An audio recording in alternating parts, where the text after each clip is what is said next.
Imagine not being Leeds, not feeling this pain, not dancing through thunder, not walking through rain. Imagine not rising with fists in the air when the world turned its back and no one would care. We've lived in the ashes, we've drowned in defeat, but still we stand proud on our battered old feet. Imagine not loving with all that you are. Imagine not being Leeds. We love you, Leeds, Leeds, Leeds. Don't you just know we do love you, Leeds, Leeds, Leeds. Hey up, everyone. Thank you for everybody who's going to tune in for the show. Really excited for it. My favourite time of the week is Late Night Leeds.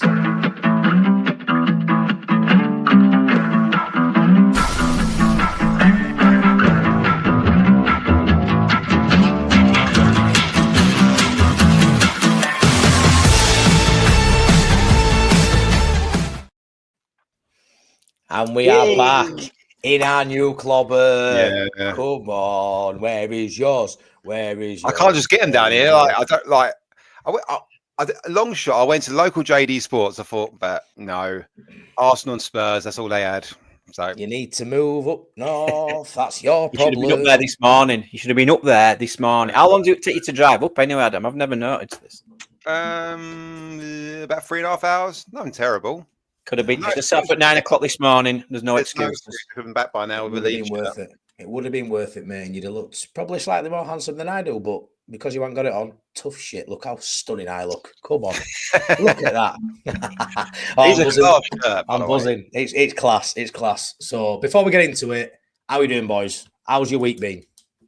Busy. Actually busy. Like You've real worked. human, like Never. normal working Never. busy. Yeah, I know. I'm not used to it. Yeah, bad week. Right, My you're fine. week's just been like that every week. Busy. I've had a nice day today, though, to be honest. I've had a really nice day. Went over to Ellen Road, got this beautiful thing. It's beautiful. Chipped up over to the John Charles Stadium, had a look at the John Charles Stadium. Pitch looking nice there. Yeah. And then getting ready for tonight. So, been great. I don't think I've ever wished a week away so much in my life. To get to the weekend with Leeds United, obviously, I had a feeling the kit were going to come out on Thursday, early in the week. I think we all had an inkling. Obviously, playing Scum on Saturday and obviously Content Creators Cup on Sunday. I've never wanted a weekend to come so fast, so I am absolutely over the moon that it is now Friday night. I'm talking to you, handsome chaps. It feels great that we've got a game tomorrow, doesn't it? Oh really? yeah, Still, it's so good to be back, isn't it? Like I say, like I think Yeah. we were discussing, weren't we? Like after the season, the highs, everything, the parade, and everything else, and then it was a bit of a lull. And you poor content creators had to keep creating content. A load of rubbish you lot did for a while. You didn't. Oh, no, well, I wasn't interested involved in that rubbish. And then, You went off and did some Sean Longstaffing, didn't you? For a little yeah, bit. I was a bit, yeah, me and Sean, yeah. I went to my missus. I was showing the picture, and she was like, "Oh, he plays cricket." She went, "Yeah, but does he play proper cricket or do what you do?" I was like, "Yeah, he does what we do. I do. Yeah, that's it." Yeah. Yeah, nah. But yeah, let's get into it, lads. So obviously, the kit came out on Thursday. Absolutely smashed it as a club. We saw them smash it last season. The yellow away kit with the smiley badge. To watch him move away from yellow and the smiley badge entirely has surprised me. Maybe there's something to come with third one. We'll have to see. Maybe but honestly, if I'm being super critical, a little bit critical, I'd love to see that trefoil, the like original Adidas logo as opposed to this one. But that's just me being a little bit critical. But in terms of getting as close to that beautiful early 2000s kit that I always think, first name Viduka pops in my head with that kit. Yeah. They've got it pretty close, and it's absolutely stunning. The colour, everything about it. This for me will outsell last season's, which I didn't think I'd be able to say. And I'm just so happy that they just nailed it. And from what was a rough couple of weeks previous, this week's just been good news after good news after good news. And if we can end it with a win on Saturday, lads, it's great. But yeah, the kit, come on, let's talk about the kit in a bit more depth, lads. I absolutely love it. I'm a massive fan of the yellow shirt. I really am. And like you said, the smiley badge.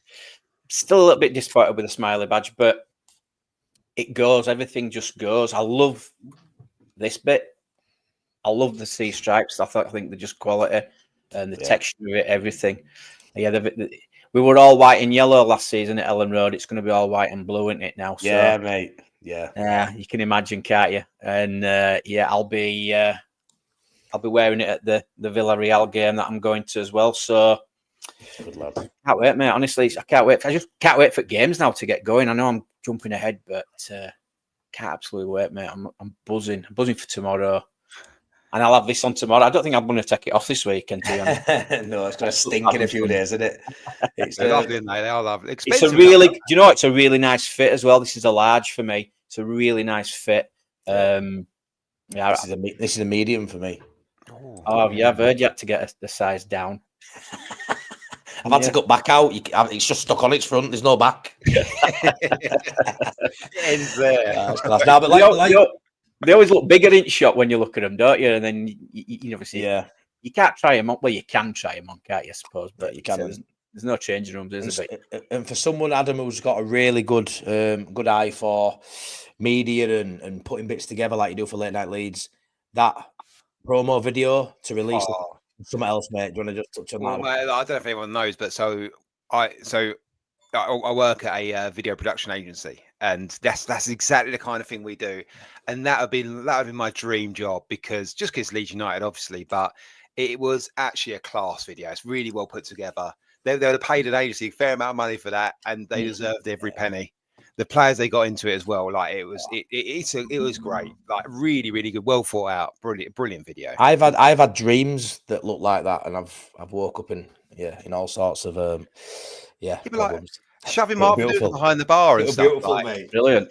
It'll be beautiful. Like, just, Nigel Martin. We'll get Nigel Martin to drive the bus. Like, putting that all together must have been like, that's got to be Leeds fans that have done that as well. Whereas outside video agencies, it's got to be Leeds fans to understand how that all comes together. Like players to get involved and stuff. Brilliant. Class. Even with banter at the beginning, I thought you'd have brought more, and then it just on bus, and it was just class. They just nailed it. I spoke, didn't I, on last Late Night Leeds, I think, mentioning the signings and the unveiling of the home shirt. It's been very tame. There hasn't been much, when you watch visually, when you watch these videos. We've seen it in previous seasons where we've had signings come through, and it's been wow, a powerful video production put together, like you say, Adam, and it's really wowed you.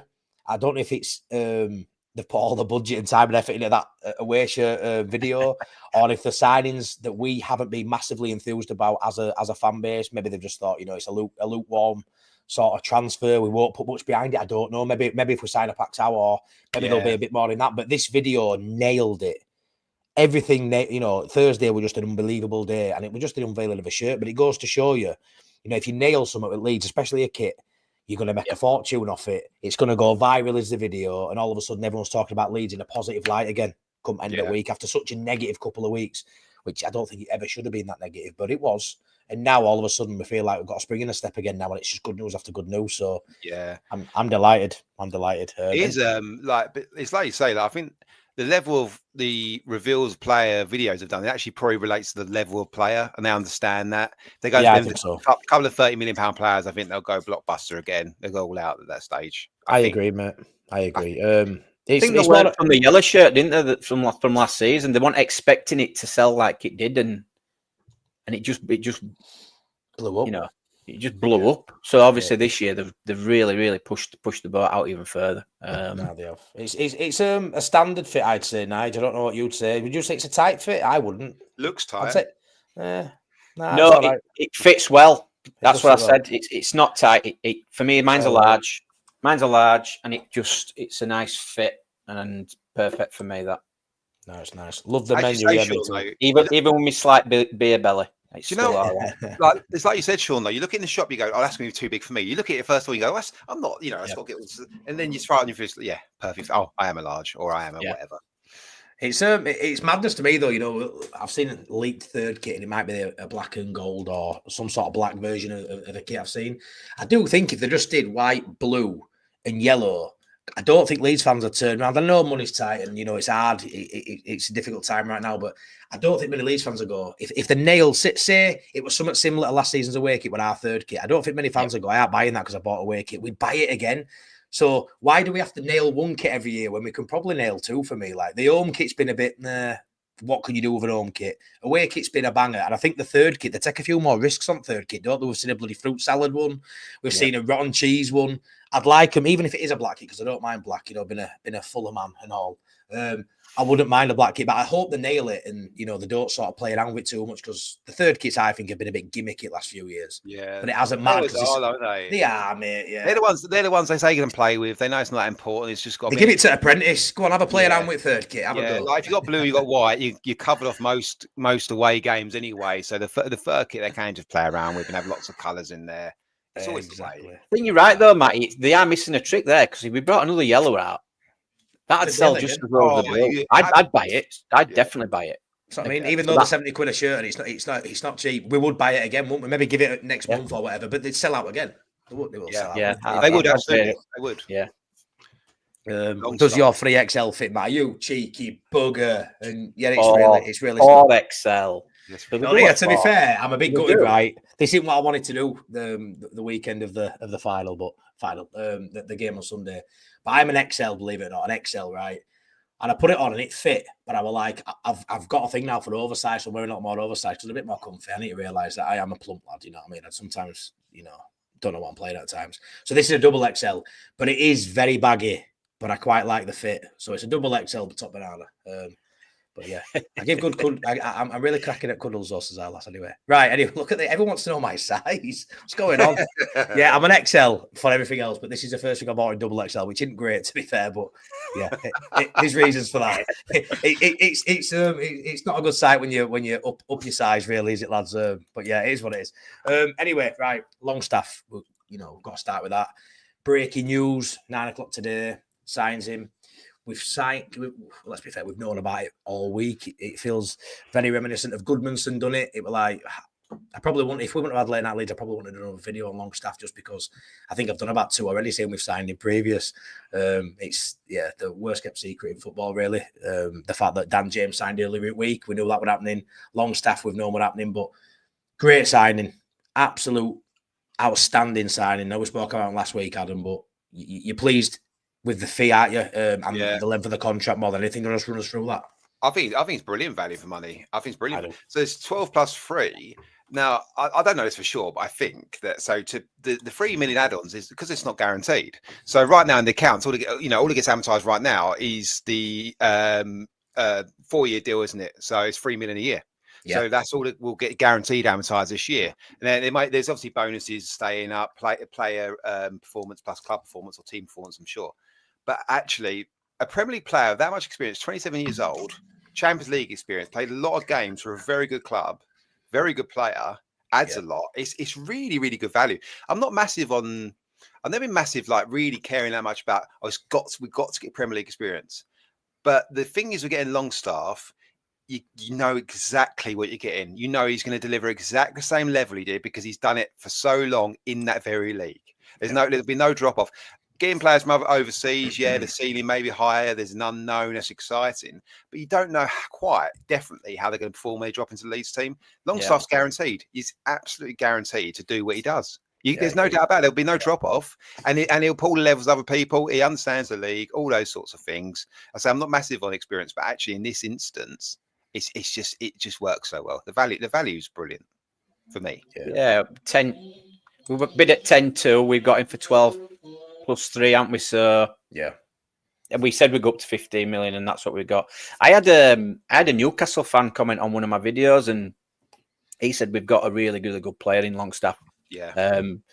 A lot of what he does goes under the radar. You know, he's obviously does all the dirty work, and in some games, a lot of games when you're needing a goal, it's him that pops up and gets them. You know, apparently. So he's a never say die as well, which we all love that at Leeds, don't we? We all love a player like that. So I'm happy we've got him. I am, and I'm glad. Like Adam, you've just said, I think it's a great price for a player of his experience and you could say ability as well. You know, with what he does and what he will bring to the squad in that centre midfield position, gives us great options.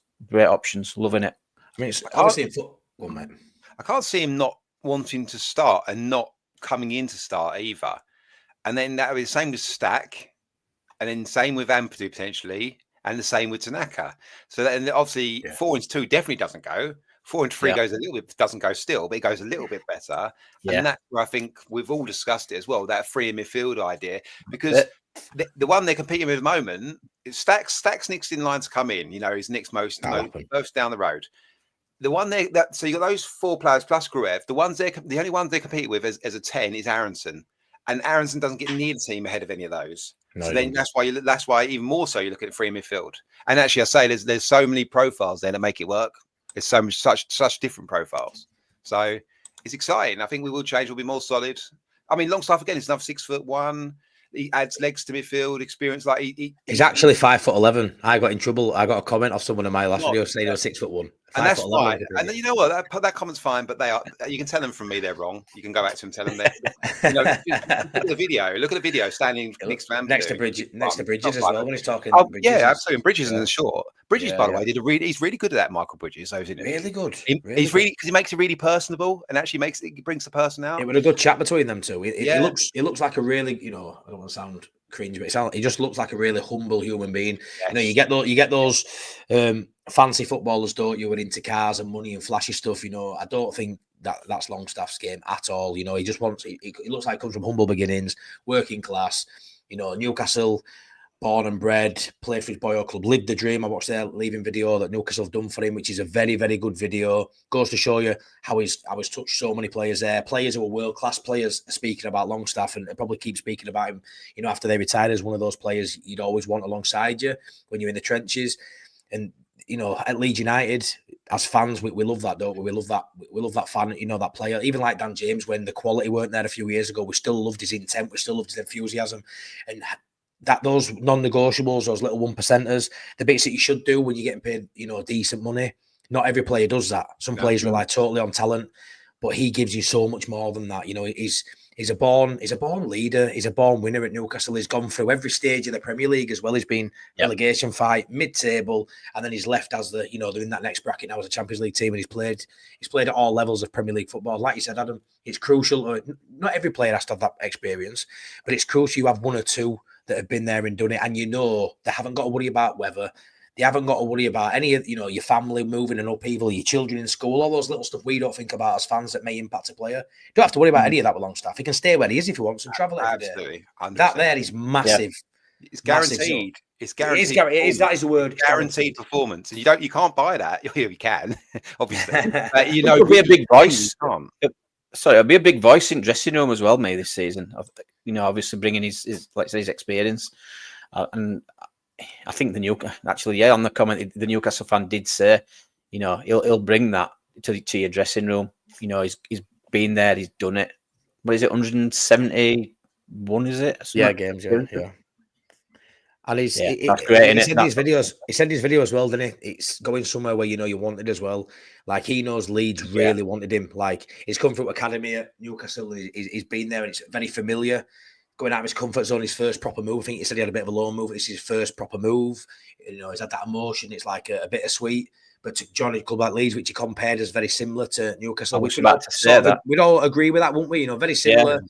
Yeah. And it's just, I like how excited and enthusiastic he is about it. He knows he's coming. He's been given number 8 shirt by the looks of it, lads. Yeah, so absolutely. I'm not saying that's a big indicator. Rothwell got the number 8 shirt and would have probably been second fiddle if there weren't injuries. So it's not a big indicator. It's going to start. But I do believe after watching him and the vibe, I get the vibe is going to be a starter. I'll tell you what about a starting thing. I was just thinking about that. So he's left Newcastle because he's a sub, basically. Newcastle won't have forced him out. They all liked him, as you say. I'm sure they'd happily kept him. I know he's PSI and stuff. I'm sure they would have happily kept him because it's not loads of money either. It's one of those deals, by the way, as well. I think the club doesn't play that hard a ball because he wanted to go and he's been such a good servant. They just let him go. But so Longstaff's left Newcastle, let's say, because he doesn't want to be a sub. And he's come to Leeds, and Fark said, won't have said to him, you're definitely going to start for me. Like, no doubt about that. But if you had said to him, we're getting Anton Stack next week as well, by the way, and then you're competing with Ampadu, Stack, Tanaka, and yourself for the 2 positions, I think Longstaff would have gone, hang on, Like, I'm not quite sure I definitely get into this too. Yeah. That's the clearest indicator for me that it's going to be a free, either in midfield, most likely, or possibly, potentially in defence, but most likely in midfield, because Stack and Ampadu both can play in the back three. Now, people rate whether they rate Ampadu in the back three or not, it's a different thing altogether, different debate. But that's the clearest indicator for me that it's not going to be a 2 anymore, because I don't think Longstaff probably would have come with Stack around the corner as well. Yeah, I've got to agree with you. It's all pointing towards a 3 in that midfield.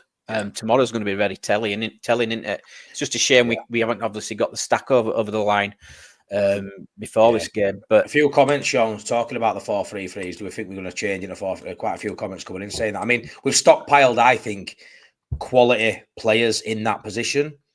Yes. So I think it appears that's where we're going with it, doesn't it, Sean? I just can't see a world where Ampadu won't play.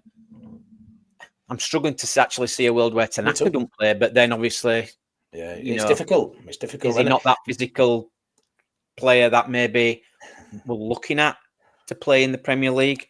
It's and then there's Gruev. Where's he going to come into all this? So if we do play the 3 in midfield, we've got cover there, haven't we, for the 3 spots? Yeah. What's Brendan Aronson going to do? It's Sean. Play more out wide, maybe. I think so. I think he'll be a sub, across that. But sort of when you look at Farker last year, the year before, I feel like whenever he's had a tough decision to make, there's been an injury to sort of bail him out of the decision. When you look like at centre half, or you've had a midfielder come back, and all of a sudden who's going to play, and then there's an injury, so Ampadu goes at centre half, and then whenever there's been that tough call, who's he going to pick? There's been an injury, and he's sort of not had to make many cutthroat decisions for me. Maybe not bringing Ramazani back, probably the one, but mainly in central midfield and defence, it's sort of always happened for him. Whereas the way it's going now, with how many players we've got, it's going to be an headache for him. A headache we should have as a Premier League team, and a headache we need to have to improve and go up the table. Because if you don't have those headaches, it means you haven't got the coverage you need to be pushing up from relegation zone. But it's something that I'm intrigued to see how Farker copes with. He's had a small squad. His 11's picked itself most games. Yeah. It's going to be very interesting to see a strong 11 and a strong bench to see how he copes with that. Because for me, there's been a couple of mishandlings of certain situations out of his control. If it's bad, motivation and training, not doing this and doing that. But it'll be interesting to see what he does with, 22 good players, maybe, or 20 good players, as opposed to 13 or 14 lads. Yeah, and if you think of if we forget injuries, last season we've got 2 big injuries in that midfield area, which we weren't expecting. Oh shit, we've only got two centre midfielders to play. Now if we do get Stack over line, we've got 5 now, 5 there for cover, isn't it? So I think we've got to look at that this season. We've got to have that large squad that most teams have in this league. Can't be silly and just go with an 18-man squad or what. You've got to have the 22, maybe even more, I think, just in case. There can't be any, and I think they're just covering themselves. The goal is to stay up in it this season, and we can't even allow injuries to wreck that. So we need quality all throughout, even on the subs bench. Yeah.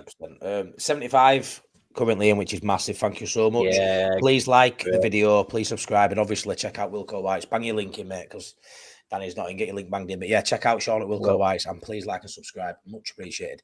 So something I've sort of noticed, we'll move on to the Anton Stack sort of rumours now. That seems to be gathering pace. Something I've noticed, Adam, the first couple of transfers came out of nowhere. Sort of like, I mean, Jacobi holding, but in Metcher, Bornau, sort of nothing, bang, done within 24 hours. But there's been a few transfers now that we've sort of known were happening for a sustained period, a week or so. And I feel like Stack's another one. I'm about 90% sure that'll happen now. And, you look at that one, the Goodmanson, Longstaff, Beal, all that, no noise, and then bang, there's something. But there is also another method where we actually found out about it, and it's pretty concrete sources, and it rumbles on for a week or so. Then it goes.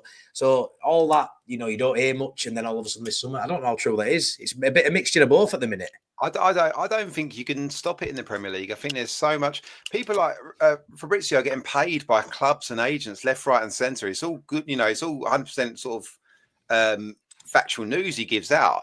But there's too much money riding on it all, even gossip. even YouTube content creators, everyone's on it. Everyone's talking about everything. Everyone jumps all over every rumor, and obviously there's been loads of rumors. But yeah, you say it's a bit different now that stuff comes out with a bit of actual, it's concrete like evidence towards it, and it can still rumble on for 2-3 weeks, and then it gets over the line. So I think in the Premier League you just can't keep it under wraps, no matter what the club thinks.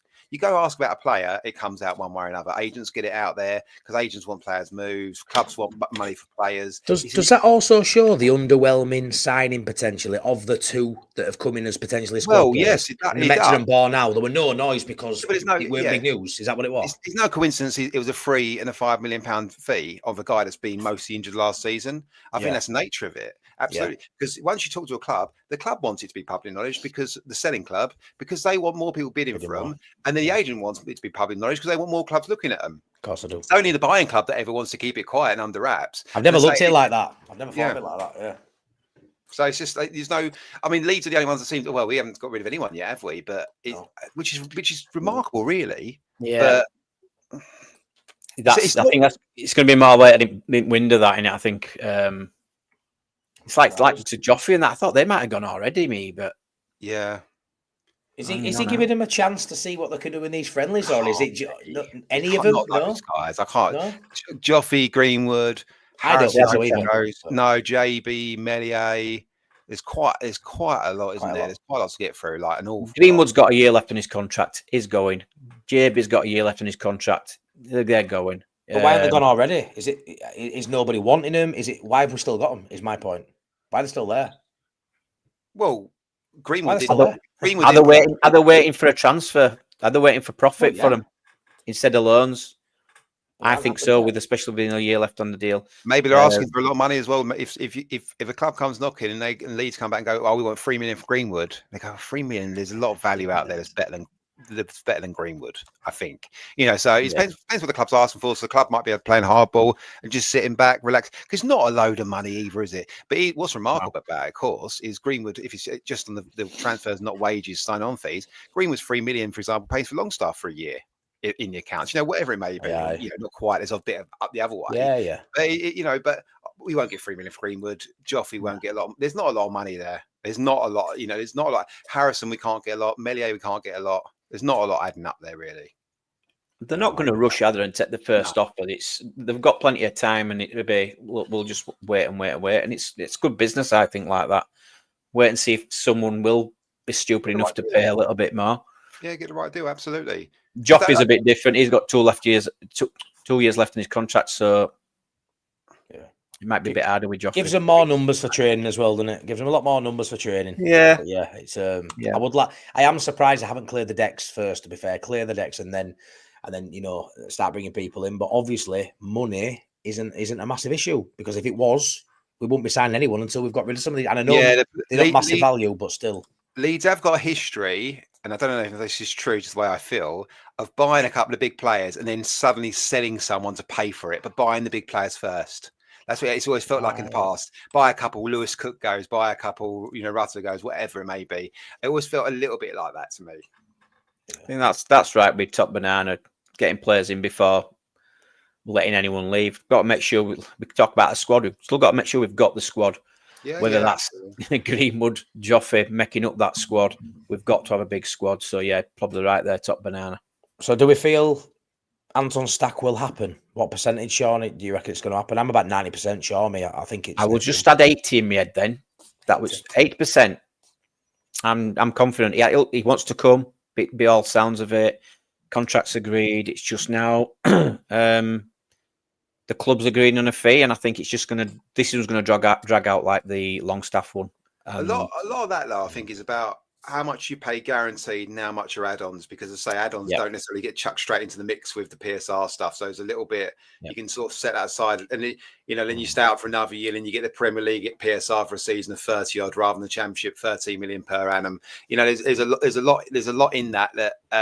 So usually that's when you get to that stage and been talking this long, it's usually the makeup of the deal rather than necessarily 10 million out or whatever. You might be a couple million out, of course, but if you're chatting this long, a negotiation, you must be fairly close and talking about finer detail. You've got to be. What do they want? Is it about 17 million they want for him? Yeah, something like that. Like, talking about. Yeah, we might be lowballing and then putting. It's add-ons in. Longstaff deal again, isn't it? It's that Longstaff deal again. It is. It's that few million more, which I think will push the boat out on this one. I mean, Yeah, definitely. Get your opinion, Adam, on this World Cup year. Anton Stack comes to Leeds. Does he make that German squad for World Cup? Is he that good? It's easy. I mean, he's coming to be the number one centre midfielder, isn't he? Despite the competition as we see it, and we know how good our players Ampadu, Tanaka are, and Longstaff, he's coming to be number one. And there's no greater window than the Premier League. It's just not. It's just not. PR-wise, it's just not. Robin Koch won a German international at Leeds, yeah, absolutely. You perform in the Premier League. Yeah. Rafinha wasn't Brazilian international, was he, to become Leeds? Like you perform in the Premier League. It's the best shot window going, I think. Regardless, we're on Sky every week, Adam. We're on Sky all the bloody time. We are on Sky. But by the way, in the Premier League, at least you get £1 million plus per game for every time you're on TV. What about 10 grand in Championship or something? Daft? Yeah, it's something like 11 grand. It's sounding ridiculous. Absolutely, next to nothing. Yeah. So I think we all agree Stack's going to be next one, and we'll all get excited when that one. You can never fully count your chickens, can you, at Leeds? You never know. We've seen deals fall through on deadline day with Angie. We've seen all sorts. Would you be disappointed? I would now with Stack. I'd be disappointed now. Yeah, even with Longstaff, I would have been with Longstaff. It got to a point where it feels like they're already in door. I mean, I've seen other content creators talking about how many players we need, and they aren't even including Longstaff and Stack. It's like they're already done. Last few days, it's like, right, they're done.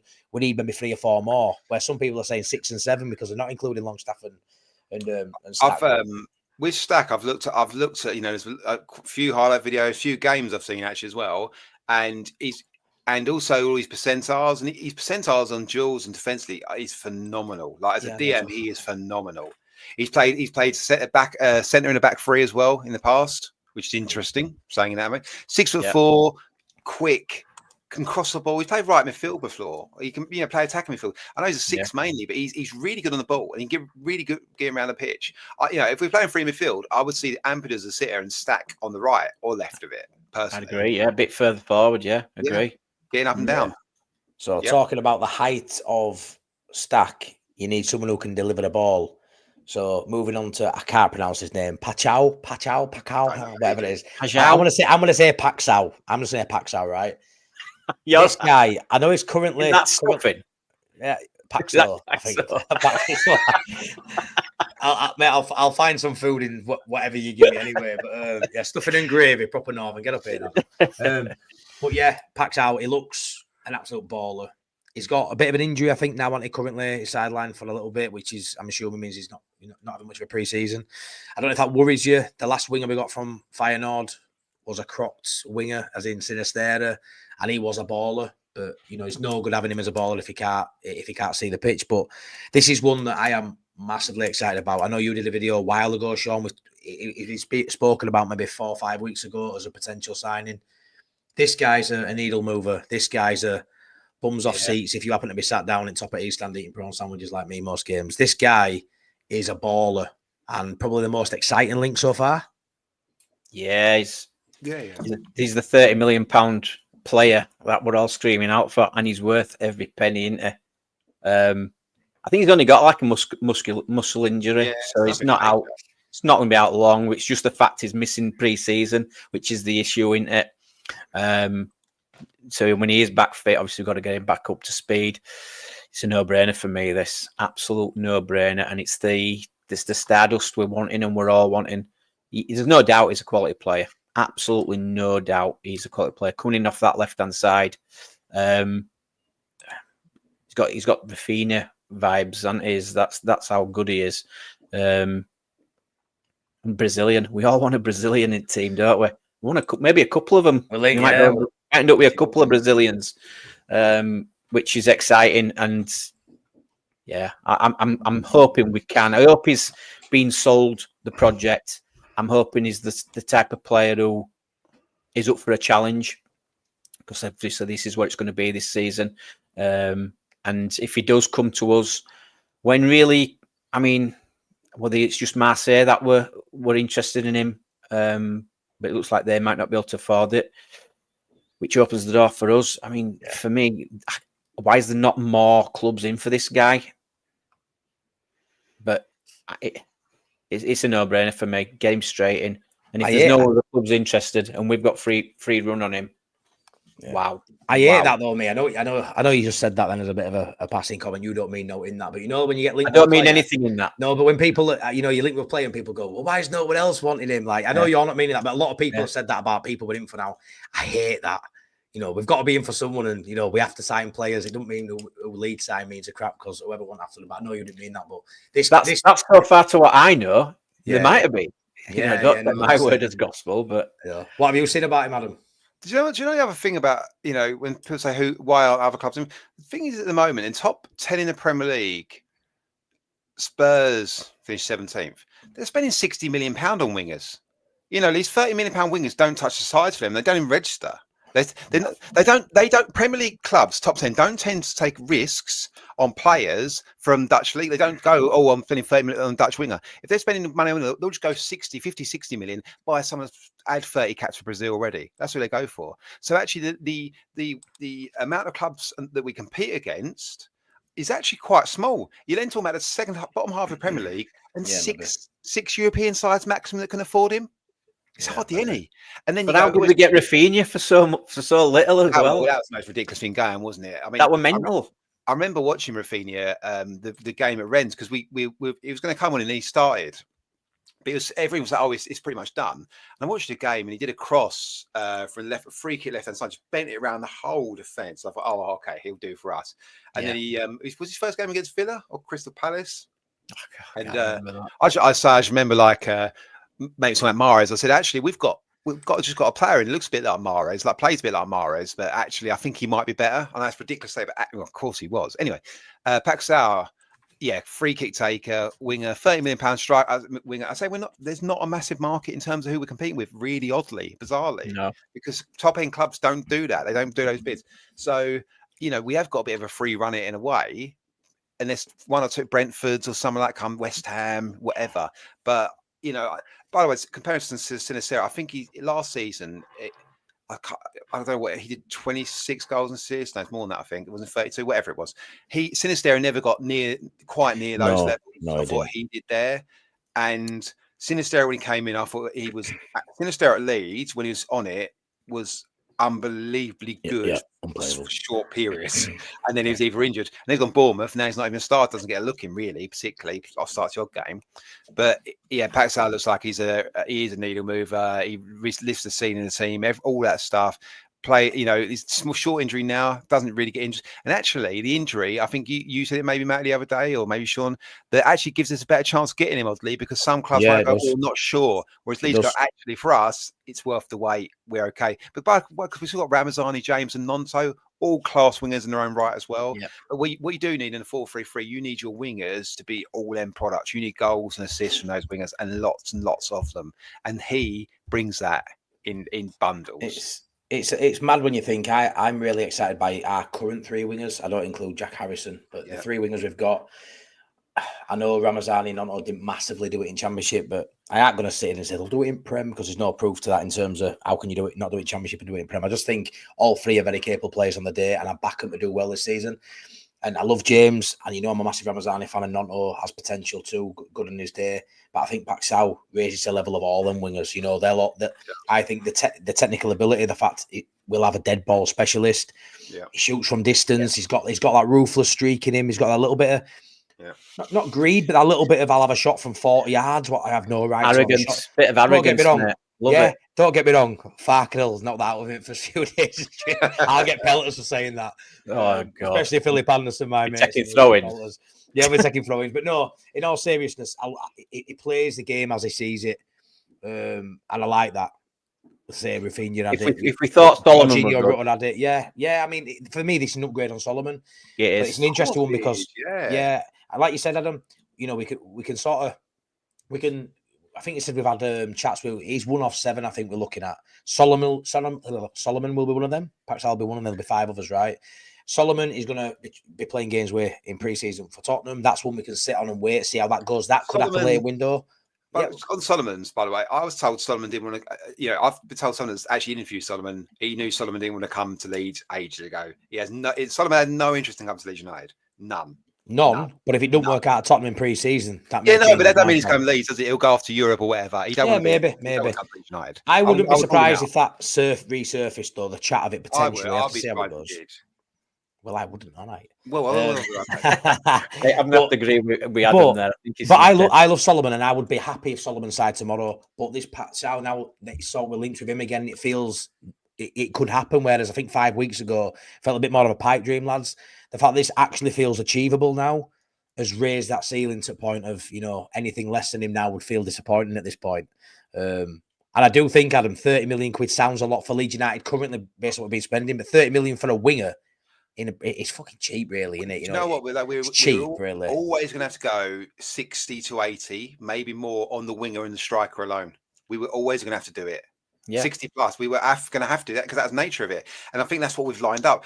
Longstaff for 12, Bijol for 15, or whatever it was, Goodmanson for 10. It's all lined up to have that money in the bank to go, well, we can spend 140, 150 million, whatever it is. Say it depends on the setup of the deals. Then we can go big on them. We're always going to have to go big on them, always. Yeah. I actually thought we'd go bigger on the left back for some reason. Yeah. I think we've got a great bargain, hopefully, in only 10 million. That's because Joe Blackburn told us we were going big on a left back, Sean. Press ups.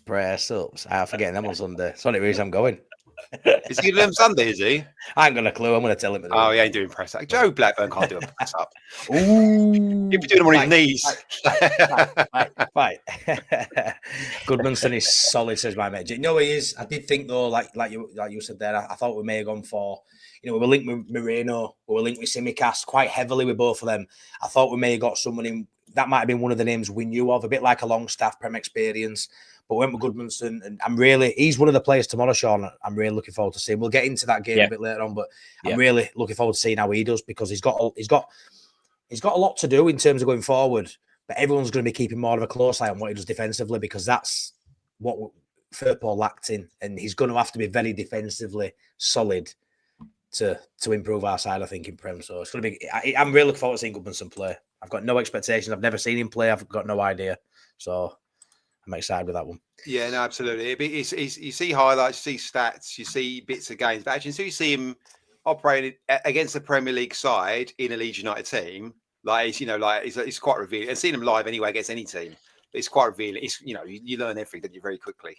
Very quickly. Very happy though with the amount of numbers we've got in. I know there's been this rhetoric that we haven't done good business or we haven't done a lot of business. I think the quantity's definitely been there even before long. So I feel like we've had the probably right amount of numbers. The quality has been questionable, I suppose, if you're going to be super critical. But I do like how we've got 5 in door now and we're playing them on. I know Longstaff won't be involved, but we've still got weeks and weeks and weeks of pre-season. So that back foot, I know Biol will be missing against Everton, but Goodmanson's going to know his partnerships. Everyone's going to sort of know. I mean, Stack comes in hopefully next week. We're pretty much going to be, up and gone. Deadline day, we can go to bed early. We haven't got to worry about it because his business will be done.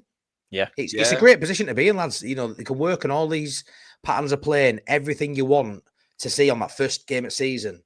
They've had weeks to practice and get to grips with each other, Adam. Do you know what, though? You could have 9 in before the season starts, whatever it is, and then you play 3 games, and then it's not. It's not 3 games. Is it 3 games before the window ends? Maybe it's for whatever it is, and you get towards the end. You still got that little hope. We go one more player, and you always got, and you're really disappointed when nothing happens on deadline day for you. Always, even if you've got 9, 10 players, you always want something to happen. Even though it's not going to. But of course, actually, right now, you want it all in as soon as possible. Get your deals done, get your business done, get him in pre-season, start making team. Defensively, we can start putting that squad together. Looking at what the partnerships are. Try Bornau, Strout, try Rodon and Bijol. Obviously, Rodon and Bijol will be your starting one. But you've got loads of options there. Loads. Tactics, Adam. I can't wait to see what formation, tactics we're playing. I can't wait for tomorrow. It's the exciting part, isn't it, Sean? Because for 2 years, we've known the system. We've known the team pretty much every weekend. And the unknown's quite exciting now because we see this probably going to have to be, I ain't bothered what formation they play. But it's interesting to see now that, adaptation. Is it going to be too late for Longstaff to jump over there, do you think? Well, that's what I was wondering. Because he was in the canteen with Rodon and Ampadu and everyone, wasn't he? So if the medical is done, then presumably it is about to sign. You haven't got to be registered in time for a friendly. It's friendly. So I don't know. He's not been only training though, is he? So you think Fark might give him a bit of time? Could have 5 new faces starting tomorrow. It'd be great, wouldn't it? They'll bring him on when we're 5-0 up, lads. They'll bring him on. Yeah, 5-0 definitely. up. Definitely. So other rumour territory. Rodrigo Muniz, which is just rumbling on. I would love to get him. Perry, the goalkeeper, maybe a couple more Brazilians to come through the door. But Uche from Getafe, Sean. Have you got some stats on him, mate? Or is it just a general chit chat about him? Or what? Have you got some stats? Yeah. Hold it. I haven't played this in weeks.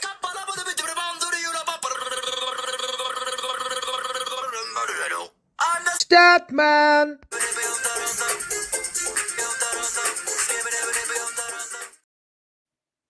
Is that just saved on there all the time now? Yeah, mate. Honestly, I play it all the time before I go to bed. I love it. I love it. But yeah, Christiantos, I think it's called Christiantos Uche, 25 million euros release clause. 4 goals, 6 assists in 33 appearances. Nigeria, 1 international cap for Nigeria. Great with both feet, 6'3", 22-year-old. Not a prolific striker, but he's young and he's highly rated, and he wasn't always a striker. He was actually a midfielder. He moved to Getafe and he played more as an attacking midfielder, which he can play. So that's another option for us. But then Getafe they turned him into a striker. And 19 games he played as a striker, 3 goals, 3 assists, which I'm saying in prolific, where he's still learning the role. But again, they like what they see with him as a striker, and his build, great with both feet, holds up the ball really well, got the pace that we want in. It's that profile striker that we're looking at. Now, obviously, we were linked with him. There were loose links weeks ago. And now it's resurfacing. I think we've gone back in and inquired a little bit more about the availability of him. It's one to watch, and I think it may be just a backup in case. I think Muniz obviously is the number one we want in by the sounds of it. But I could see a world where we do probably get this guy. Really? Yeah, I do. I just think there's been a lot of interest there in him. Obviously, there's not a lot of reports, but with it obviously resurfacing again, there's something in there. So I can't see him coming as a Muniz alternative though. We had this. We said this, me and Matty, and you might be right, but are we still waiting on maybe who we sell? If maybe Joseph goes out, yeah. I know with Nonso, because this guy can play left wing, right wing. Because if we're doing a 3 up front, he can probably operate in all 3 roles quite comfortably. So then left wing, right wing, centre forward. So maybe he comes in as that option. A bit like the Metro. I think the Metro can play in all 3 roles as well, personally. Yeah. So I think even if we got him, you may see a Nonto, a Ramazani, something like that go out. It's probably not Ramazani because he cost 12 million a year ago. Won't get that much more. Yeah, Joseph. And you might still see a Muniz or a Muniz alternative as well on top. I can't see this guy being the Muniz alternative. I don't think so. Muniz is out and out centre forward. Yeah, but do you think for 25 million? That's a lot. Yes, absolutely. Yeah, absolutely. Do you know what I mean? And it's like, do we go 25 and another? Yeah, well, that is it, isn't it? You go Paxal, him. That's 55 million, and he comes in as an option. When you got Ramazani, Nonto, who can both play, James can all play both sides already. That option probably isn't the case, is it? It's not. And you've got the Nemecha as well. I agree. Getting about Nemecha, I do. Yeah, getting about him. Yeah, he's going to be a very good signing, I think. Yeah, I think if you're playing, he's going to surprise a lot of people. Yes, he is. Left, right, and up front. Talking about strikers, I've got to do this. So BMG's just put, I'll smash a like when you answer me comments. He's put 2 of these on. BMG, I go through, and when a really good, no offense to everybody else, when a really good question comes up, I start it for later on. But because you've said it 3 times now, when you're pushing me, I'll read it out now. So he's put here, do you think we get a decent, if we get a decent striker, we could sell Pirot? But before he said that, he also said this. If we get a top striker, do you think we'll consider selling Pirot? I'd not thought this before, but he might not cut it in the Prem and he'll bring in more money than any other sale probably. Thoughts? I sort of agree with the sale amount, unless you sell a non-tour or something like that. I don't see it happening. I do think money-wise, we get a decent chunk for him, but with PSR, with him running there a couple of years, I don't know how that'll work. What do you think, boys? I think he stays a second fiddle and he will get a lot of minutes anyway. What do you think we can sell him for? To be fair, I probably won't pay for him. Yeah. 15 to 20. But 20 sounds mad, doesn't it? But I like Pirot. I'm a big fan of his. So we need goals. Pro would work brilliantly in the German league. If he went Germany for 18 minutes, he'd score a lot of goals in Germany. Slower league, brilliant finisher. I think so. I can't see a world where we sell Pirot because he's so different. You can bring him on, one touch, he scores. I don't see a world. I can't see he'd be lowest on my list. Everyone in our squad, every single player will have a value that we would sell them for. Every single one, maybe besides Ampadu, every other one would have value we sell them for. There's no doubt about it. But I can't see Pirot being the man. Pirot, and also he cost 12 million 2 years ago. Nonto cost 5 million 3 years ago. So if you sold Nonto for a little bit less than you get for Pirot, which I think we'd probably get more for Nonto potentially, you sell Nonto. PSR's wise, you sell Nonto. And also Nonto isn't, neither of them are start as well. But Nonto slightly, there's already James, there's already Nonto, Paxal potentially. There's more options there already potentially for that. So, yeah, I can't see it. I don't think so. It brings goals though to the team. Yeah. We're going to need it. Even if he's sat on the bench. I've seen it at Matty. Honestly, the pressure on me is mad. The pressure on me is mad. Just remember, look at size of me. They're all bigging me up too much. I don't need bigging up. Look at size of me. The real issue of the striking front is Bamford, and when you're left in his deal, I think Bamford's going to have a role to play as well. I never thought I'd say that. I don't mind it. I don't care. He can be third, fourth choice striker. He's on $3.5 million a year. We're not going to get rid of that wage off the books. Even if we sold him, we'd have to continue paying some of it because no one else is going to take that on. No one. The problem, Adam, is we've always, for the last 3-4 years, we've always been waiting on him to get fit because he's only been his option, really. He ain't his number one option no more. We don't have to sit around waiting for him to be fit. We don't have to wait for him. We need Bamford back. And a lot of people forget, the bad parts of Bamford's game when he's injured. We just need him back because we're struggling in front of goal. Regardless, we don't need him. But if he's available, he's an option. He's a good option. He does creep up on you, doesn't he? Because, as you say, right now we can buy players and he can be third, fourth choice. Pirot has 2 bad games. Everyone's going, Bamford's a better option than Pirot. Suddenly Bamford's second choice. And he sneaks up. And before you know, your main striker has 3 or 4 bad games. Bamford comes on and does half decent in 1 for 5 minutes. Everyone goes, you know what? Bamford should be starting. Bamford gets injured. Everyone says, unfortunately, because Bamford's really good. He's our number 1 striker, really. Joe loves him. Joe loves him. Joe, that's rubbish. He's not. Joe's on the wind-up. It's because he played well for 10 minutes in a game when he was fit and he played I'll be saying the same when I play well for 10 minutes on Sunday. Yeah, me too. I will say that he does look. He's bulked up. He does look fit. He looks ready. I hope he proves everybody wrong, but yeah, hopefully, mate. We've said this for a few seasons now. If he's going to be fourth choice, which let's be fair, I think Mecha would play over him. The new striker will and Pirot would. So if he's fourth choice, there are probably many teams who's going to have a better fourth option if he's fit. I don't know how else to word it. You've never seen that. No.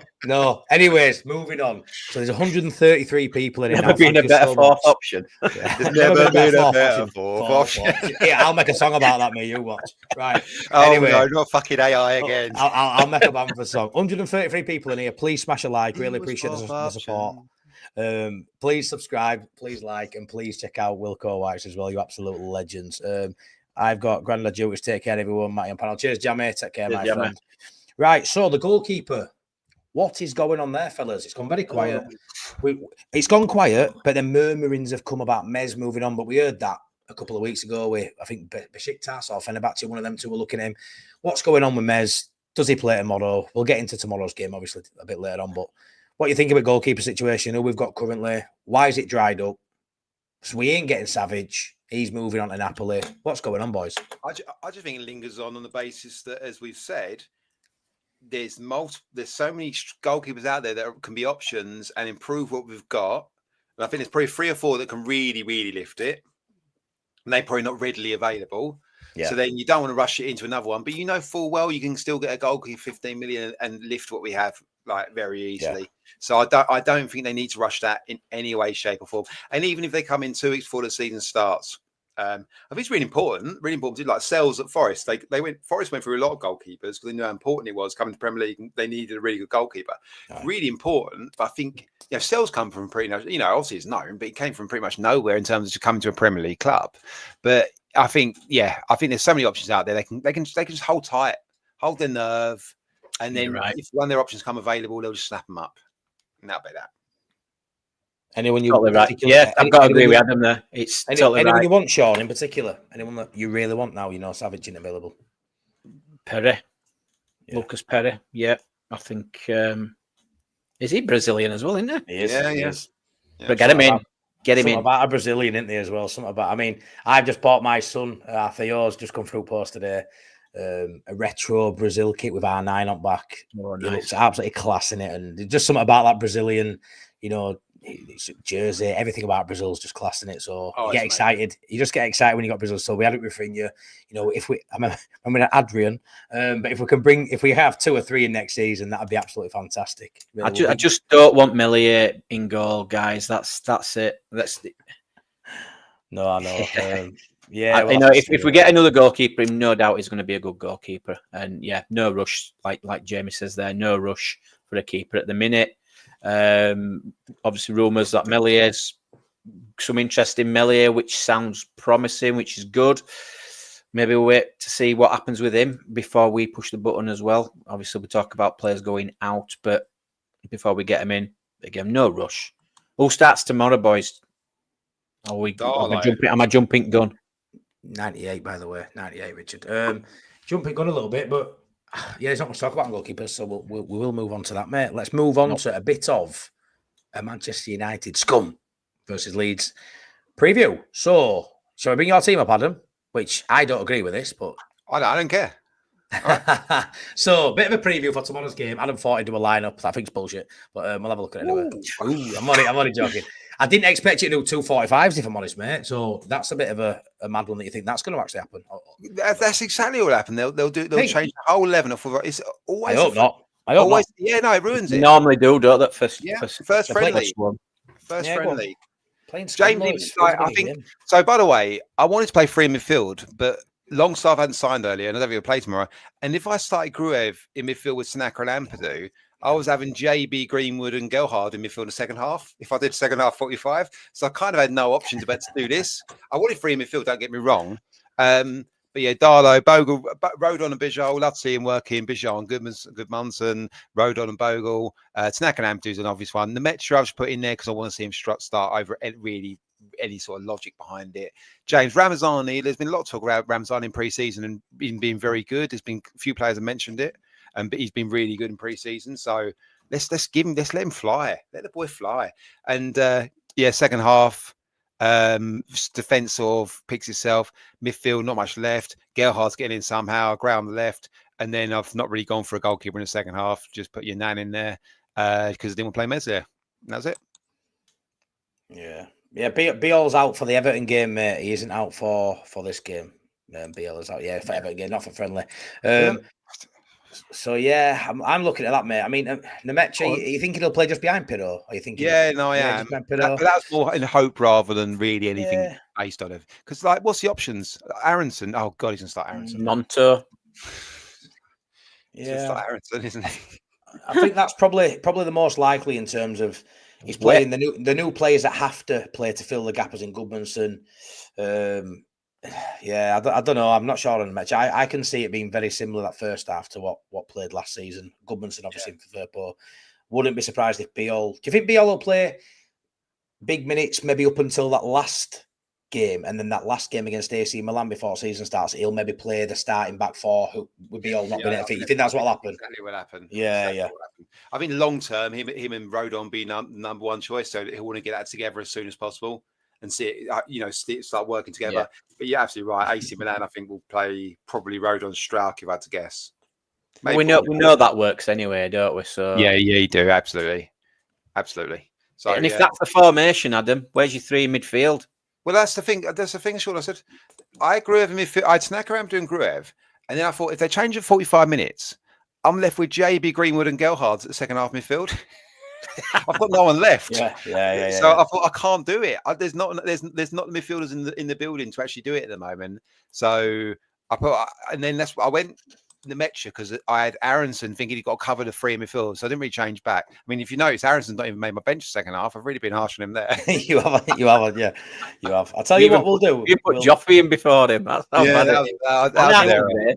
So what we'll do. We'll bring that graphic back up in a minute, but we'll bring up the travelling scum squad just to sort of have a look at what we'll be facing a mixture of. So they've got some stronger players, first team players in there. But they've got a lot of youth in there as well.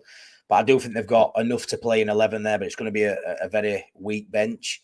I know it's only a friendly, but we could really do with a good performance. It's going to top off a really good, strong week for us as a club. And there's no love lost here. They probably won't be half as arsed as we will. But I've got mates who have gone out there, spent a fortune going out to what, as we do, watch them all around World or wherever they are. Our fans will travel. And I hope they take it seriously. I don't want to see a 45-minute change. And I know you don't, Adam, you just said that. No, I'm hoping we respect the fixture for what it is. Yeah, it's pre-season, but it's scum and the fans have spent a lot of money. So I really want us to hone in on this and bit of a benchmark. You go there, you beat them. As much as we'd laugh and joke, there were 16th last season, they're shy. It's still Manchester United. It's still a tough game. We're still some quality players in there. Midfield in that midfield, they've got some quality players in that midfield. And even what you thinking, Sean? What you thinking of their lineup? Go through what you think they're going to play. Well, keeper's going to be Bender, how you pronounce that. Yeah. Delot, right back, and then you've got Delit.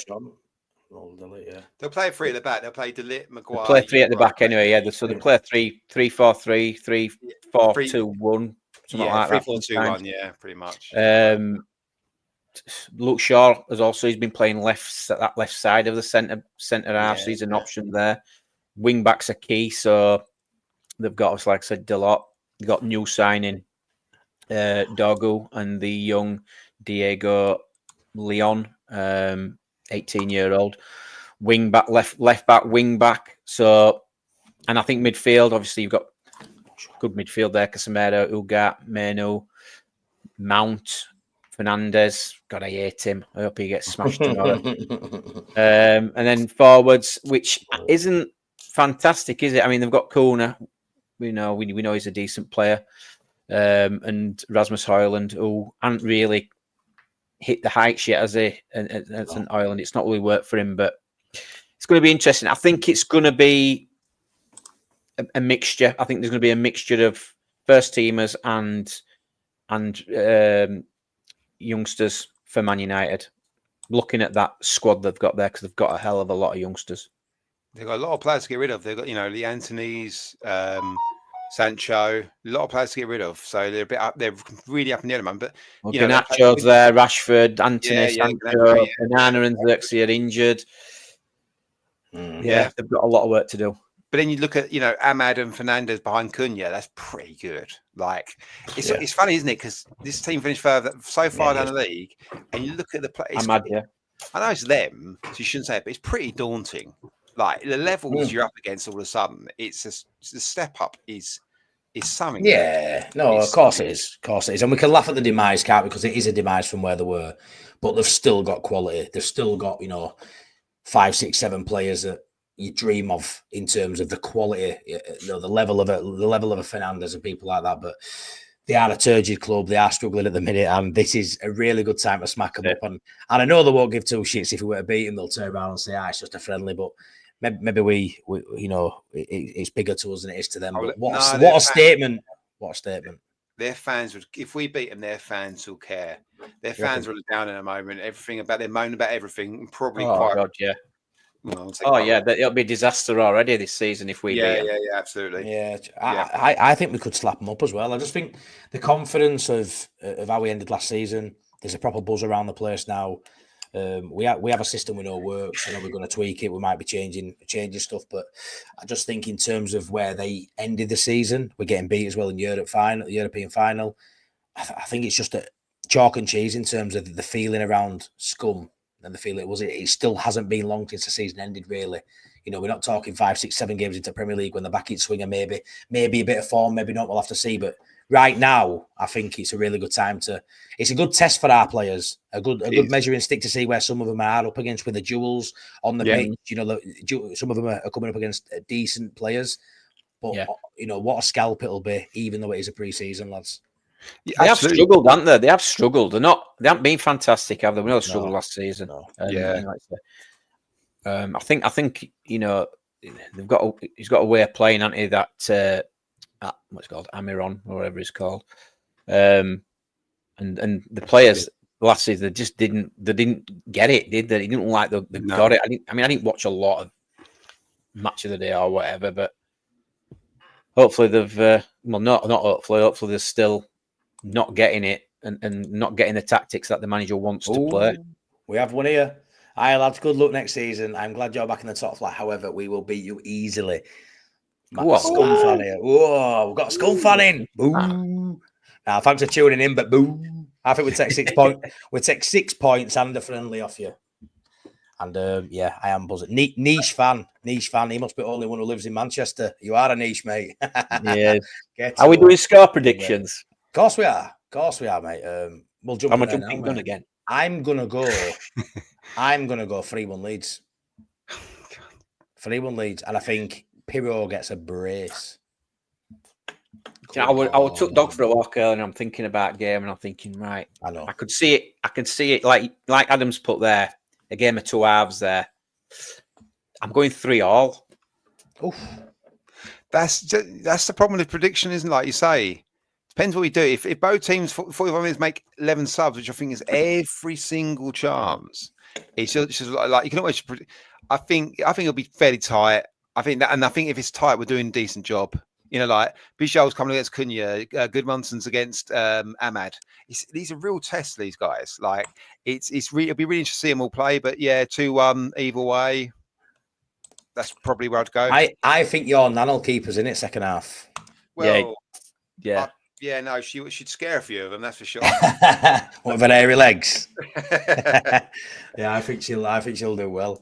But yeah, it's like I say, it's a game I'm really excited for. It's just nice to have the matches back on a weekend, in it, and albeit it's a friendly. It's a really exciting time getting to see new players, getting to see. I mean, we've got a really tough pre-season, haven't we, in terms of fixtures?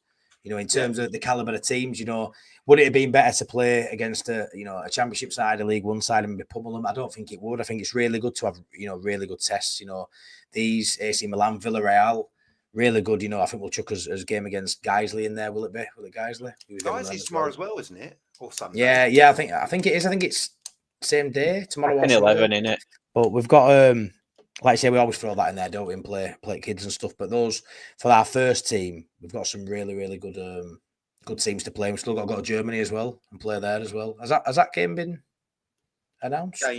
Games. So we've got a couple in Germany to play. Like, we're not allowed to know about them, mate. There'll be decent opposition though. There'll be decent opposition though. We played Schalke last time, I think it was. We're not allowed to know, are we? The police told them.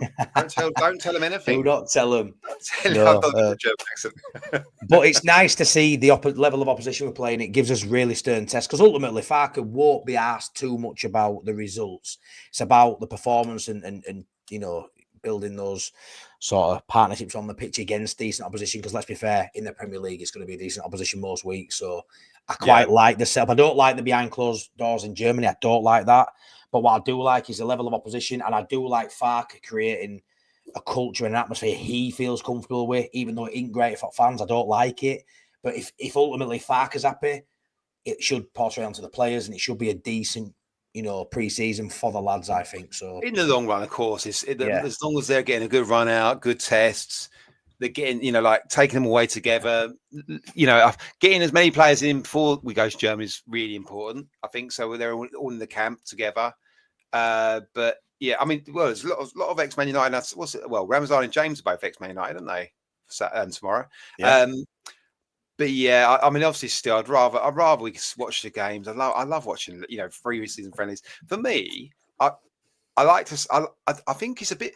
When I've seen like when Leeds, Peter Reid Leeds went down, was Peter Reid, Venables, whoever was pre-season.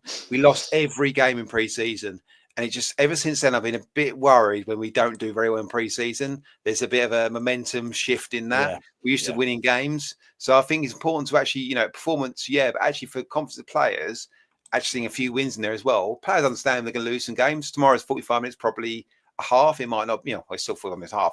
Players might swap the whole 11, so it's a little bit different. But yeah, I think you've got to win some games. And I mean, Villarreal at home now, Premier League, we should beat them. In the Championship, you accept a loss, and like we always did, okay. But in Premier League, we should beat them. I think, and that's the difference. Yeah, it's obviously crucial as well in such a rivalry between us and Scum. It's a friendly. We know it Creators Cup on Sunday. You can't really pull out of tackles. You just when you cross that line, friendly or not, you've got to play. And we just need to hope we don't get any injuries in pre-season to really sort of knock sideways that momentum we're building with the quantity of players bringing in, the quality now that seems to be coming through the door. Any injuries could scupper, that sort of pre-season, and the ideas have got to bring more players through the door. So first and foremost, you want a good performance, but you want to come out of the game with 0 injuries. Probably more important than actually winning the game. But I'm excited. It's a weekend. It's football, and we're playing Scum. So 100%, absolutely. It's a brilliant game to get back into. I wonder what they'll do on the segregation, because obviously the members buy tickets. 2 clubs go over there and they've got their own. But actually, there must have been a lot of Scandinavian fans who just bought tickets locally, and a lot will be Man United, a lot will be Leeds United. Well, I said this to my mate Jamie, who's commenting there. Jamie's probably sat in a bar now over there watching this. I went to a pub last night for a couple with him and waved him off, which were nice. But a couple of my mates are there now, and I asked him this today, pal. And he said, because some of these lads went to Australia as well a few years ago when they played Man United there, and they said it's not like you'd imagine. A lot of them are tourists. The Scum fans are tourists. It's not like. They're not like Leeds, as in, I mean, there'll be some, don't get me wrong, but, we've taken people from Leeds, have all travelled over together. The Goalkeepers, who I know have gone over. I don't think that's the case. So they are sort of passing each other and mixing, but he said they haven't seen many so far. He hasn't seen many, so probably tells you everything you need to know. Very touristy, not actual diehard Scum fans going over for me, albeit there will be some, obviously, but not like we do, mate. So, because I asked him that, just out in the streets at Stockholm mixing it, is it a recipe for disaster? And they all said there'll be no bother, which I was surprised at, which is good. And ultimately, that's what we want to hear. But, at Ellen Road or Old Trafford, a league game, if there were no segregation, there would be bother. But yeah, over there, it doesn't sound like it's going to be out, which is good. We don't want to see that, do we, really? We don't. Yeah, cheers. As long as we get the win, that's the main thing. And it's the run out, innit? We want to run out, want to see what tactics they have, see the new players. It's all going to be great. You're paying per injury. Yeah. To be fair, Richard, that Milan game, it's going to be interesting to see what side they play, because that'd be a good game as well. Yeah, but they put that in. We all started buying tickets, and then we find out they're playing Chelsea the day after. So God knows what team they're going to put out against us. That Milan, that's a bit of a. Oh, I didn't know that. Yeah, so do you not know it? Seriously. So obviously we're playing Milan on Saturday in Dublin. We're going. I'll see you there. It'll be a great day. Yeah. But after it got officially announced, I think it was, they announced the play at Stamford Bridge against Chelsea on the Sunday, Adam. And which game do you think Milan are going to take more seriously? I'd assume the Chelsea at Stamford Bridge. So it's a little bit of a piss take if they play at kids. Play at younguns or 50, like an half an hour. An AC Milan 11. Oh, fuck off. Yeah. I'll be fuming, to be honest. Yeah, so would I. There's a possibility that's a very weak AC Milan squad. Just speculation, but they are playing 2 games on that weekend. So, I mean, it's just like us, isn't it? If we're playing, Scum this weekend and Guiseley say this weekend, it's going to be that side that goes to Guiseley. It's going to be kids. If they do that to Leeds United, it's going to be a bit of a slap in face. But yeah, it really is. We might win 7-0. Yeah, please. There's 136 watching now. We're on 73 likes. Let's try and get that to 100 likes if you don't mind. It's free. Please tickle those likes, as Top Banana says. Really much appreciated. Really, thank you very much. These games are for learning, says Mr. White. Snake out, buddy. Sure, we want to win, but lessons we learn are important. Yeah, and that's how far I could be viewing it, won't it? Like you said, most important thing is a win. It's not. The most important thing really is coming out with no injuries and learning something from the game. But it's a little bit sweeter winning the game, Sean, because it's momentum and it builds momentum. And, 4 or 5 pre-season games, if you can go through there on a good run, you get to Everton, mate, you're already flying. Because a game of football is a game of football. Exactly. Whether it's competitive, whether it's a friendly or it's still a game of football. You get momentum from winning games of football. And you know it. You played it all your life as well, pal. So, you know that.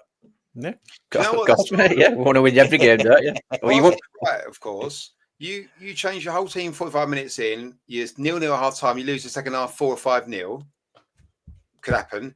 It very quickly goes from we learned something. It's all well and good saying that, and I obviously Stevie, he's absolutely whatever it's called. He's absolutely right. But there's a balance to be struck there, always. And I say there's a lot of momentum taken from friendlies. Well, first one, I'm not particularly worried because you do 45 minutes each. Both teams will change up. But I think still there is momentum from friendlies, definitely. Yeah, 100%. Getting a few of these star comments from earlier. So Nige asked quite a good question here. Do you ever see a possibility where Longstaff could become an England international? You think Jordan Henderson's still playing for England in and around the squad last game? Is it possible, or do you think probably no chance where England are at? I don't know. Good little question that. I don't think England are stacked with centre midfielders. Not of that mould either. Not of that mould. No. Yeah, but we're comparing him to Declan Rice. Yeah, but squad wise, Jordan Henderson gets in though. You know, like if Henderson's getting in the squad, there's every chance if he plays well, he might get a call up. And is he not a similar kind of player? Yeah, possibly. Yeah. Right, Leeds United starting games of football on TV every week. That's when this sort of media gets behind you. That can happen quickly. Feature on Monday Night Football. Suddenly you're in the spotlight. It could happen. Definitely, it's potential. If we finish top 6, he'll definitely get in the England squad. Definitely. Yeah. How's the new shirt quality? I'll let you answer that one, mate. Duncan asked, Sean. It's quality. It's very nice. It feels really nice as well. Yeah, it don't rub on your nipples or all like that, mate. Yeah, it's absolutely beautiful. Might not rub on your chuffing nibbles. It rubs on mine. No, it's lovely. It really is nice. Where's our bloody keeper? Melly or Darlow tomorrow? Well, you think Darlow for staff and your Nan for second half, so that answers that one. Yeah. Great talking about shiny new toys, says Richard. But what about outgoing? So are we thinking back end at window, lads? Is that what we're thinking with that? Yeah. And do we not see any sizable players leaving? A Nonto, a Gruev, a Strauk? Do you think that's died down? That depends on the fee for me. Depends on the interest, doesn't it? Suddenly, if someone comes in, 14, 50 million for Gruev, he goes. 25 million for Strauk. He goes. It goes, doesn't it? Yeah. Yeah, that's it, isn't it? It's got the interest got to be there. Yeah, true, Matt. Yeah. True. What's that next one? Matty, JT Live isn't ruling out Melia starting as number one choice of keeper. What next season? That's not going to happen. There's absolutely no chance. Good absolutely no chance. So Joseph as well, Matteo Joseph. So it looks like we've turned down a loan offer from Betis this week. I don't know if that's true, but I've heard rumours of it. What I would say on this is, I've said loan him out, but I get the vibes now. He doesn't see a future at Leeds. I don't get the feeling he's loaned out for a season like we all wanted a few weeks ago, and then he come back in the season time. And I kind of think it's probably time. You know, maybe moves on and that's it. I want to get away from the loans. I feel we've loaned so many players out. I feel like Betis have had us over the fucking barrel, to be honest. I've had that many players offers. I feel like if you want him and you rate him and his ceiling's quite high, and we think he may do well in Spain, you know, maybe that's where he needs to play. Pay the fucking money. We're not asking for 25 fucking million. You know, I don't think we're asking world. There's potential there. We talk about English tax and potential tax and all that stuff. You know, we're a Premier League club. We could demand a bit more money for these players. I think if you want him, just pay money, because you've had so many players. Firpo for free. We knew we were going to go there. Mark Rocker. I think Llorente went there for a bit. You've had us over the barrel. So you want him, pay the money. For me, I've changed my mind. I wouldn't loan him out. I would rather sell him for money, because I actually don't think a loan, if we're going to bring in another number 9 as well for big money, I don't see him going on loan and coming back and playing for Leeds United, if I'm honest. So I don't know what you guys think. I'd rather have him in squad than loan him. And I know Joe's put their loan to buy, which is, it is loan to buy, what I read as well. I'd rather have him in squad. Unless it's a loan where he's going to definitely come back. A loan to buy, I don't know. Or is does he go to Spain, does really well, and then his value goes up? Or is the fee agreed before he goes? The thing is, loan to buy option doesn't really mean anything, does it? Because everyone's got a buy option. You know, it's like you buy them, you don't, you bid or you don't. Like the it's not there, isn't it? If it's not an obligation, it means no, mate. You've negotiated a fee a year in advance, and you negotiate a fee a year in advance. In theory, that you'd accept, you're happy to take in a year's time anyway. So anyone's got that option, and then it's the obligation, but no one wants an obligation. So I think Matt is right in a way. I can't. Eventually got to stop messing about, and you can't just go. It's lovely. He's football manager. Loan him out, and he comes back. He scores 20 goals, and he comes back, and he scores 20 goals in the Premier League. It doesn't tend to work like that. It just doesn't. Like one way or another, it doesn't. You're right, I know. I think, if you get an obligation and a loan, maybe, but I don't know. I think we're right to reject it, but we're not asking the world. I think we probably take 12 million. Yeah, I agree. And if you think if he's going his number one striker, 12 million is a snip. Yeah, so, I think 12 million and 12 million. No loaning, no obligation. Just sell him for 12, 13 million and bang a 20% sell on clause in there, which I think would be fair if we're gonna sell him for around that much money. I think that's a better deal for Leeds than a loan for me. Yeah. I'm sick of that. Yeah, we get the wages off for PSR and all that, but let's have a bit of money for us players, man. It's been ages since we've had some actual transfer fees. You can't keep going on, lads. We go on about being a Premier League club, being sustainable Premier League club. How many years can you go where you're just loaning your players? Like you're buying a player. I know it weren't much money for him, but buying a player and then just loaning him out season after season. At some point, you need some fucking Wonga in, lads. Like more than wages. So this is one for me that if they're that desperate for him, you'll pay it money. So that's why I think they've done well to turn it down. Let's be a little bit ruthless like other teams are with us. You've had your fair share of players, Betis. Put up or shut up. That's how I sort of see it. Yeah. Show us the Wonga. Show us the door. Can you all tell me where you think we finish next season? What did I say the other week? 46 points, 15th. That's massive, that 46. That's massive. Well, I said it. I'm not changing my prediction. That's what I said. 14th, and I'll change it if we don't get the players in that I think we're going to get. The 14th. I think the players we're looking at the moment, we're creating a good squad. Not just a survival squad, a good squad. Yeah, I know we did, Joe. I know. We did, around 15. but they were always going to know what you're saying, though. I know what you're saying. Right, for how many we actually made good money on. I mean, even down to Phillips and Rafinha, at times we weren't happy about them fees. So I always feel like we never get what we truly, I think, deserve for players.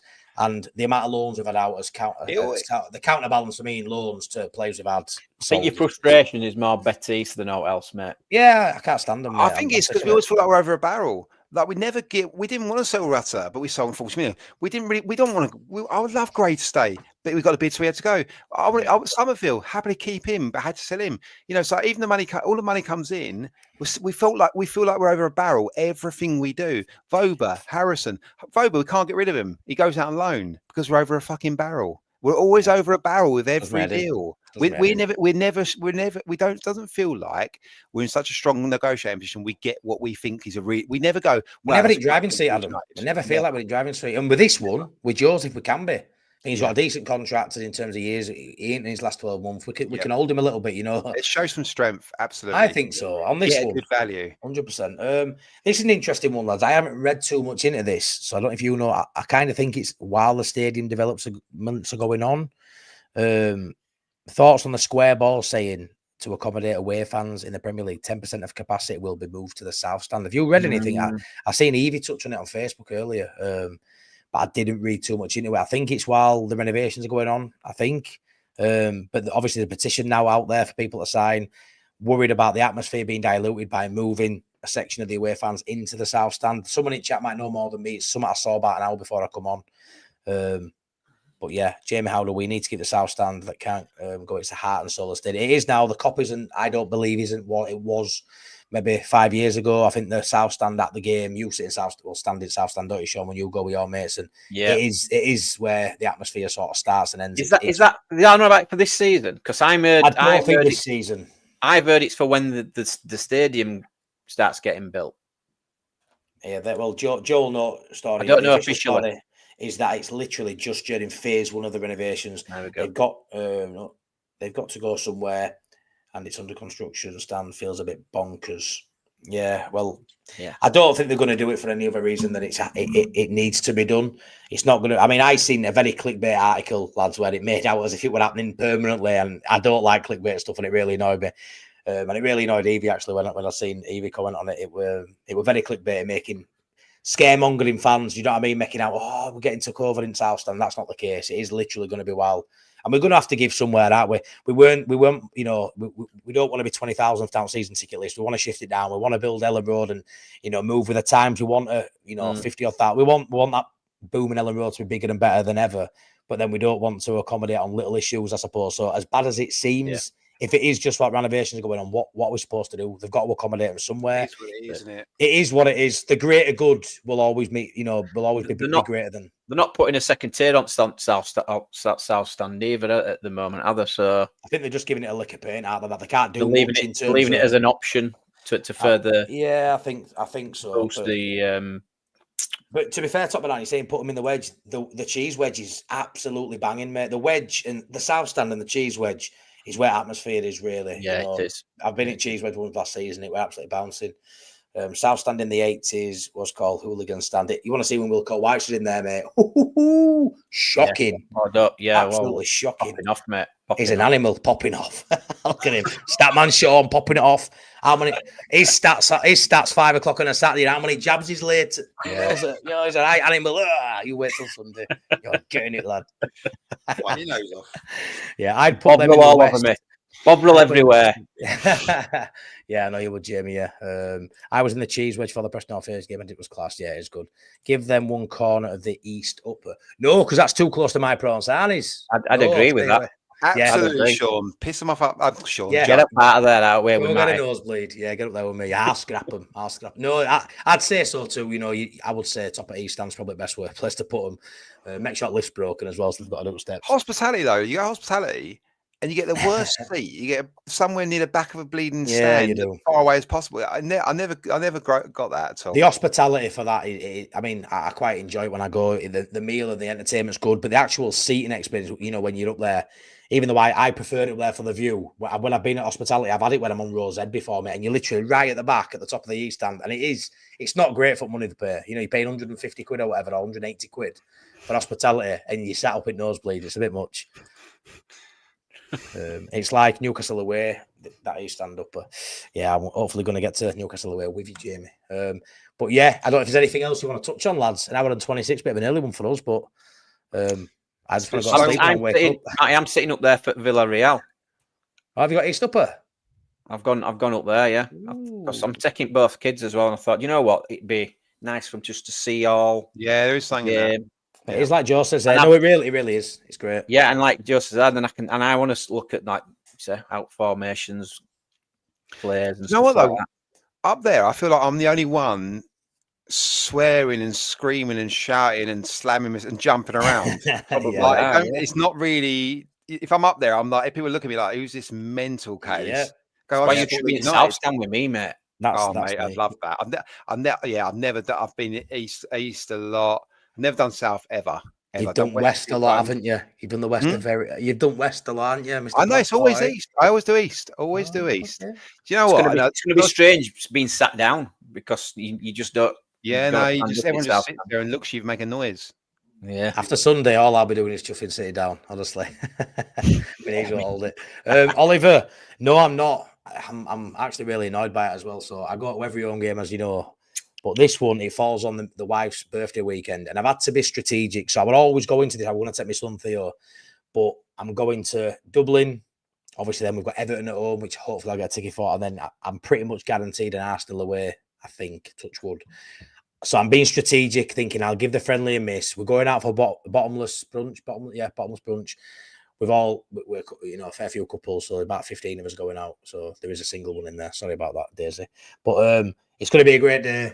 And I'll have to watch on my phone while we're eating and drinking. But I've had to be strategic. I'll miss that one for the greater good of 3 banging weekends on the bounce after that.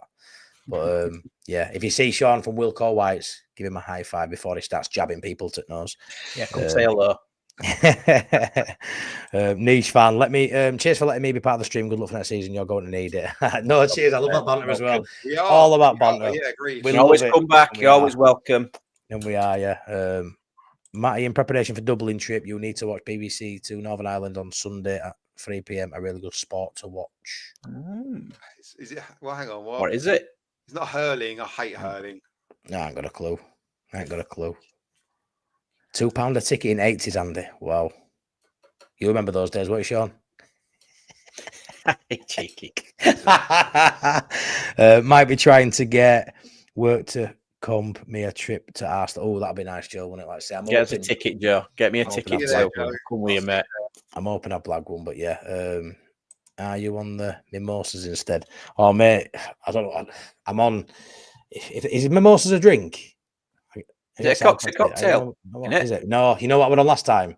Woo woos, right? So I went out with all our Theo's football kids' parents, right? And they all just see me at sideline. I'm proper giving it some abuse. To referee under 60s football, I lose my head. I'm like, come on, referee! But they see me, big guy, tattoos, and then I'm there sipping woo woos and dancing to Let's Go 7 in Pop World at 5 to 7, and they're just like, who is this guy? Who is this guy? And I'm like, it's just me. I'm just a plonker. An absolute plonker. What you see is not what you get sometimes with me. I'm just an absolute tool. But yeah, I'll be on woo woos, I'm sure. But I think that'll do for tonight, lads. Really good chat. It's been a great week. It's probably the most positive week in a while. And like you said, those first few weeks of pre-season, it was pretty pointless. You know, we had to come on, do a little bit. But now it feels, worth putting content out. It feels worth chatting. There's stuff to talk about. It's relevant. After a really, savage few weeks, it's nice for it to sort of turn now. And it really feels exciting. Yeah, exciting is the word. Exciting is the word. So, yeah. What, did you give me a score prediction for tomorrow? Did you give me one? I said 2-1 either way. I don't know. He don't care. Look, he's got that don't care face on. Oh, no. No, I am, Andy. No, I am, mate. Not more unusual. Not after the last ones, no. But yeah, so thank you. Unusual. Please smash a like on the video. Please subscribe and please check out Sean at Wilkowhites. He's flying now. He's on 550 subs last time I saw Sean. You are flying up. I am. Really proud of you. Really chuffed for you. And Adam, just check him out. And I might just check me out. Check me out. Adam's hopefully going to do more shows on this channel midweek. Hopefully, Adam, you're not busy next week and you can do a bit of a... I might up the courage, do a live. Oof, there he is. In the daytime one day.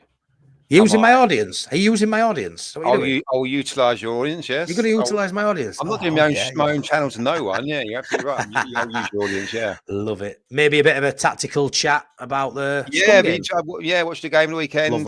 Talk through the game. A couple of days after it, it's all settled down. Talk about the game properly. Hang on. Stop shitting on Harley. Oh yeah. Do you know what? Last time I went to Dublin ages ago. I was trying to find. I think it might have been even the Leeds game. I was trying to find on TV. Everywhere had stupid hurling on, and I didn't know what was going on. They're all over the pitch, throwing it in a little basket with little baskets, and I could not understand any of it. So, and I couldn't find the football on anywhere. And everyone told me to fuck off. You won't find it on anywhere either.